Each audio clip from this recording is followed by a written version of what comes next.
Dans cette vidéo, je suis parti à la recherche de la fortune cachée du président togolais en Occident. J'ai déniché certains biens immobiliers appartenant à Faure Gnassingbé ou à ses proches, des millions et des millions d'euros de biens mal acquis aux États-Unis ou chez le protecteur de toujours, la France. Quels sont les trésors cachés du président Faure Gnassingbé, les trésors qui ont été laissés par son père?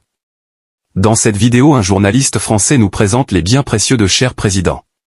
Dans quel état sont ces maisons? Nous allons tout voir dans cette vidéo, mais avant de commencer, je vous prie de regarder la vidéo jusqu'à la fin.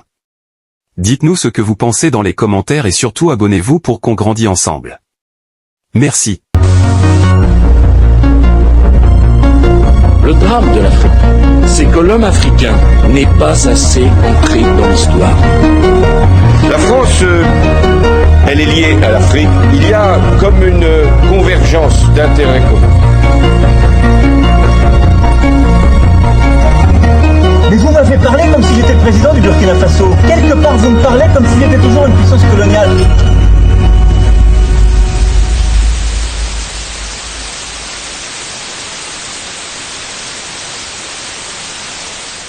Aujourd'hui, 29 avril 2024 au Togo, se tiennent les élections législatives. On connaît déjà le vainqueur du scrutin. Il s'agit du parti de Faure Gnassingbé, un autocrate qui a succédé à son père à la tête du Togo. Il règne sur ce petit pays d'Afrique de l'Ouest d'une main de fer depuis 2005. Faure Gnassingbé vient de changer la constitution pour ne plus se faire élire par le peuple, mais par des députés acquis à sa cause. Le Togo fait partie des 30 pays les plus appauvris du monde selon l'indice de développement humain de l'ONU. Le revenu moyen y est de 70 € par mois. Près d'un habitant sur deux n'a pas encore accès à l'électricité. Si la majorité des Togolais vivent chichement, la famille Gnassingbé s'en met plein les poches depuis plus d'un demi-siècle. Le clan au pouvoir a acquis un important patrimoine immobilier en France, que je vous révèle en partie aujourd'hui. Je me trouve d'ailleurs dans le 16e arrondissement de Paris, devant un hôtel particulier estimé à 10 millions d'euros et appartenant à l'État togolais. Mais le président Faure Gnassingbé a longtemps utilisé ce manoir comme une propriété privée. Après la mort de son président de père, il y a logé sa sœur aînée, Tina Gnassingbé. Sauf que Faure peut se montrer aussi dur avec sa famille qu'avec le peuple togolais. Au début des années 2010, il se brouille avec Tina et lui demande de quitter cet hôtel particulier.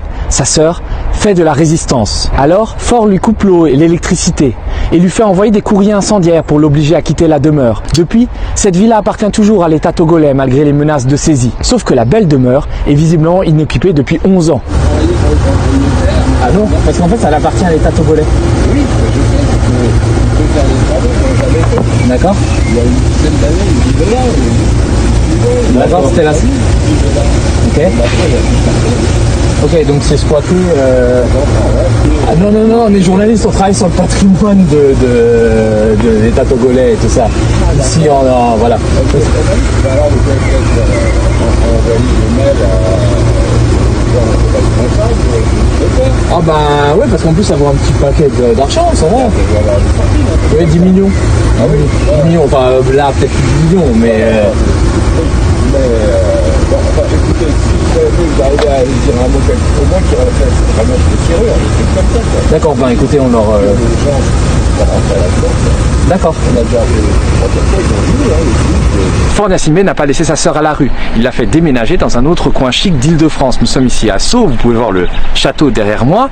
Et à quelques centaines de mètres, il y a une autre propriété qui appartient au clan Gnassingbé, qui avait été acquise par le père et qui a fait l'objet d'un conflit de succession et dans lequel vit aujourd'hui la grande sœur de Faure Gnassingbé. Alors on est allé voir la maison, elle est dans un état délabré, il y a des carreaux cassés, il y a des tuiles qui tombent. Ce que nous a indiqué le voisinage, c'est que cette maison est visiblement encore habitée par la grande sœur de Faure Gnassingbé et que les voisins s'adressent à l'ambassade du Togo quand il s'agit de faire des réparations, de régler des problèmes de voisinage. Donc c'est quand même assez impressionnant de voir à quel point ces maisons, avec des prix au mètre carré qui atteignent à Sceaux entre 7 et 10 000 €, sont laissées à l'abandon. D'ailleurs, c'est pas la seule propriété que possède le clan Gnassingbé en Île-de-France. J'ai eu des informations comme quoi Faure Gnassingbé en personne possédait une villa dans les Yvelines. On va essayer d'y aller.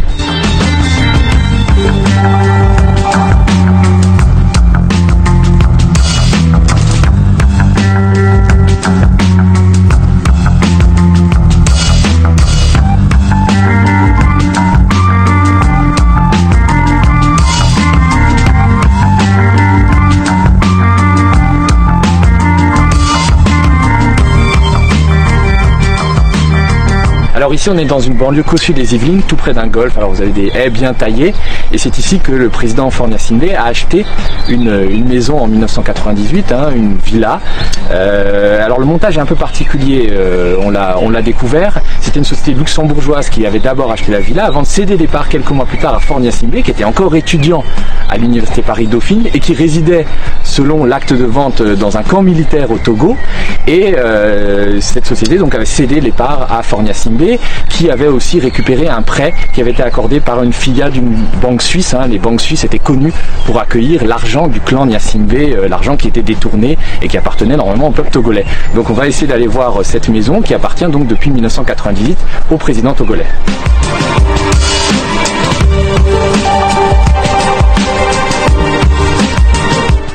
Donc je pense que ça doit être là.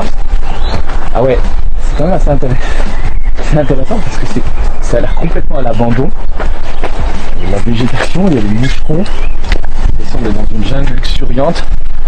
Ah ouais, ça a l'air complètement abandonné. Il n'y a personne depuis des mois ou des années là-dedans. C'est-à-dire qu'ils ont tellement d'argent, les dictateurs africains ont tellement d'argent qu'ils se permettent de laisser des biens comme ça aussi chers abandonnés.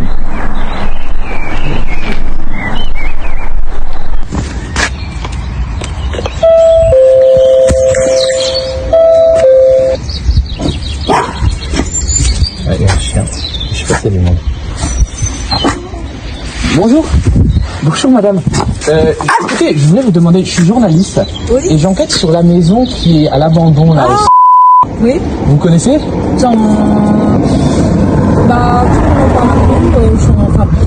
C'est la maison président togolais. La maison. Ouais, mais c'est comme depuis combien de temps elle est abandonnée? Dites-moi. Alors moi ça fait 15 ans que je suis là, elle était déjà abandonnée depuis longtemps. Donc on est là depuis au moins plus de 20 ans. Ok. Jamais personne. Bon, c'est intéressant. Personne. Parce qu'elle vaut un petit paquet. Oui, mais dont j'ai appris, mais alors je sais pas si sûr, c'était que c'était un couple qui était en instance de divorce. Oui. Et puis bon, ils ont ça comme vous avez une baguette de pain. Ce sont de véritables maisons fantômes que nous avons découvertes. Faure Gnassingbé a tellement de biens immobiliers qu'il peut se permettre d'en laisser certains à l'abandon. Il a visiblement tellement d'argent qu'il ne sait plus par quelle fenêtre le jeter.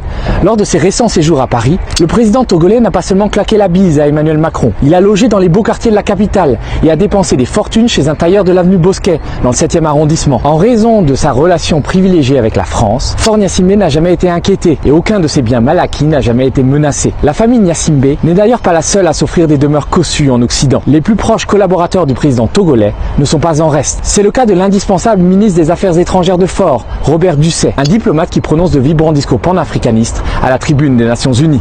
L'Afrique a besoin d'un partenariat respectueux, de la stricte dignité de chacun. Nous voulons être vos partenaires et non vos sujets.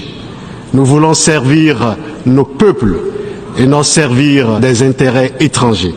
Nous sommes fatigués par le paternalisme. Nous sommes fatigués par votre mépris de nos opinions publiques, votre mépris de nos populations et de nos dirigeants. Nous sommes fatigués par votre condescendance. Nous sommes fatigués par votre arrogance. Nous sommes fatigués. Nous sommes fatigués et nous sommes fatigués. Je vous remercie.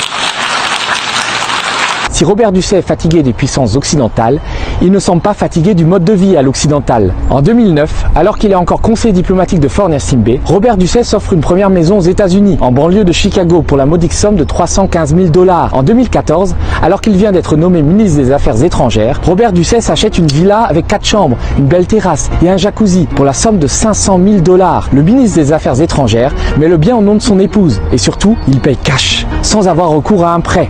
Ce qui suscite des questions. Comment un ministre togolais, censé gagner un peu moins de 3 000 € par mois, a-t-il pu s'offrir un bien d'1 demi-million de $, qui en vaut aujourd'hui près de 800 000 $? Comment fait-il pour payer la taxe d'habitation de sa maison américaine, qui se monte à 14 500 $ annuels, soit près de la moitié de son salaire de ministre? Mystère et boule de gomme. Malgré les discours de façade, le régime togolais ne semble pas prêt de rompre avec l'Occident, et notamment avec la France. Faure Gnassingbé, il cache trop d'argent pour se le permettre.